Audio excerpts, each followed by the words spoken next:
Thank you for joining me on today's show. We have a fantastic panel from around the world that are going to be joining in kind of a bit of a quiz type scenario. We're going to be joined by Dr. David Unwin, who's a leading expert on diabetes, and particularly type 2 diabetes. And today's show is about looking at some stable foods that in their own way, some of them are quite bland, but it's something that here in Great Britain, we seem to consume masses and masses and masses of. We can look at bread, pasta and rice. I call them bland because on their own, they don't really do a lot apart from fill us up. But we seem to eat so much of it. Now, if we're trying to lose weight or if we're diabetic, then these types of foods we're going to look at can pose some pretty serious issues for us. And to check and keep me on check and to explain how he discovered his own way of looking at this, I'm joined by Dr. David Unwin. David, thank you for joining us again. You're so welcome, Steve. Very welcome. Thank you very much. So we're going to start with, first of all, by the way, I got into trouble for this. Ofcom had a little go at me. I said recently, but I'm going to say it again because I stand by it. The most nutritional part of the donut, the hole. There's no nutrition in a donut, just the hole. That's the best bit. Right, let's start with the obvious thing. I want my audience panel to look at the chocolate. Don't get too excited, you're not going to have it. The chocolate cake, this little muffin here, we call it a medium-sized muffin. We pretty much know that's going to turn into a bit of sugar inside the body. And remember what we're thinking about here. We're thinking about that our bloodstream, we've got about 5 litres of blood, but it only likes to suspend about 1 teaspoon or 1 sugar cube, about the same thing, about 5 grams. That's all our body really wants to be suspending at any one time. But when we eat that muffin, how much? What's the effect on our blood glucose level in terms of how many teaspoons, not grams, how many teaspoons of sugar do we think the muffin's going to turn into? Audience, let's have your guesses. We've got guesses coming in. Oh, we're all going round numbers on this one. Apart from Hong Kong, we've got 9 from Hong Kong, and we've got 10s and 12 teaspoons of sugar. I think in that break we had a moment ago, you've all run off and read it because you are all so close on this one. Dr. David Unwin and us and our charts and all the data says around 10 teaspoons of sugar. So that muffin turns in to 10 teaspoons of sugar, 9 of which is more than we need at any one time. I guess, David, that one was a bit of an obvious one, or a bit more, people are going to guess that was going to be a lot of sugar. I think so. I think most people with type 2 diabetes, if you ask them, is a chocolate muffin a good dietary choice for you, most people would admit that a muffin is a sugary item and that they know they ought to really avoid that if they can. So let's hope most people know that, yes. Okay, let's go to the thing that gets consumed more than probably anything in the UK today, which is a sandwich. 2 pieces of white bread. Before you go putting anything else on the inside, like jam, which is a favourite in the UK, more sugar. What does just the bread turn into, panel? 2 pieces of bread for a sandwich. What's the effect on the blood glucose level within the body of 2 pieces of white bread? Oh, you're all getting the hang of this now. We've had the same panel on various shows now, and you're all getting the hang of this. So we've got various different answers coming up here. And I'm just going down my list on the paperwork here. Each slice is around 3 teaspoons. So just your sandwich alone is about 6 teaspoons, not far off the same sugar level as you're going to get if you was to consume a can of Coke or a can of Pepsi. What I'm going to do now, though, is I'm going to bring David back in because I want to know, because a lot of people say, I've given up the white bread. I've gone to the brown bread, the wholemeal bread, the whole grain bread, because I've heard brown bread is better than white bread. And I'd like David to explain to us if that is the case, whether it's better for us, or does the brown bread have a similar level of effect on our blood sugar level as the white bread. Thank you. Good point, Steve. Before I go on to that, I need to confess that when I began this work trying to help people with type 2 diabetes, I'd completely forgotten that bread turns into lots of sugar. It was a patient who pointed it out to me. And I don't know what was going wrong there, but I think a lot of healthcare professionals can sometimes forget that starchy carbs turn into surprising amounts of sugar. So the white bread, your panel did better than I would have done as a doctor 10 years ago. So maybe the world's improving. You asked me about the brown bread, and yes, you're right. Nearly all my patients tell me, "Oh, but don't worry, I'm on brown bread." And the sad news is that brown bread is surprisingly similar to the white bread. A small improvement, but nothing, if you have diabetes, not significant enough.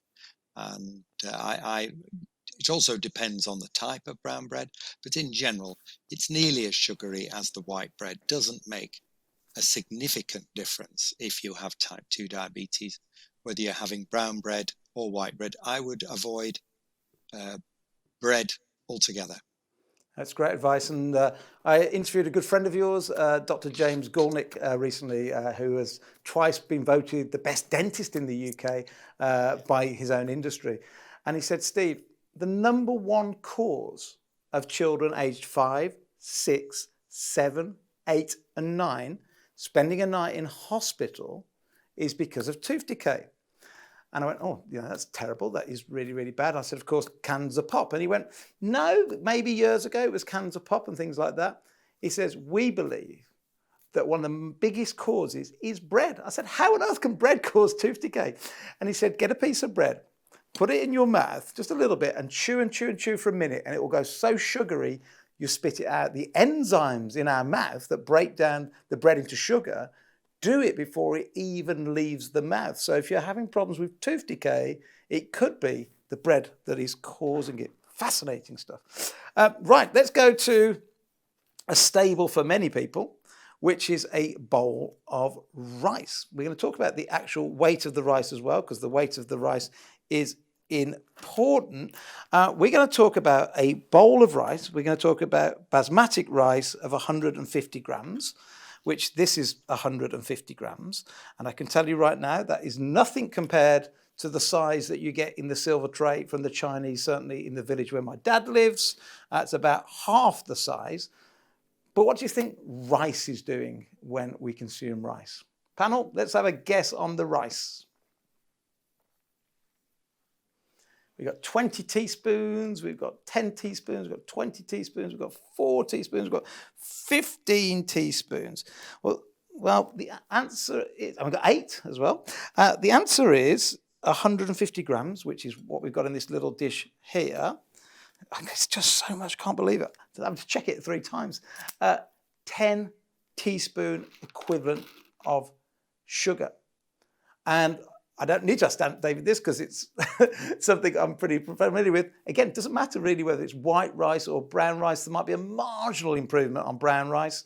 But if you're struggling with diabetes or if you're struggling with your weight, then you've got a problem with the rice. What I know David cooks a lot, what I cook a lot, we get a cauliflower, we put it in a blender, we pulse it 4 or 5 times, and we use cauliflower rice. And when you put the flavouring in, you can't tell much difference at all. What about spaghetti, team? Do you think spaghetti is going to be similar?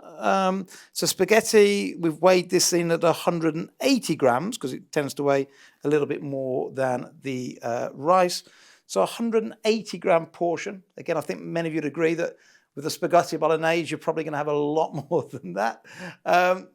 What are you thinking? Again, I find this so fascinating that and I wouldn't have had a clue a couple of years ago either, but the numbers are so all over the place. So all over the place. Spaghetti comes out 180 grams, the equivalent of 6.6 sugar cubes, 6.6 sugar cubes or teaspoons of sugar. So again, a lot of sugar. There are alternatives, of course. You can get your courgette, you can get a spiralizer, And while it'll taste different till you add flavorings, once you add the flavorings, I tell you, we use spaghetti, but we have spaghetti at home. You cannot tell the difference with your courgette. Plus, on the market today now, there are pastas, linguinis that are made purely out of fiber and water that have zero sugar, zero fat, virtually zero calories, because all they are just fiber.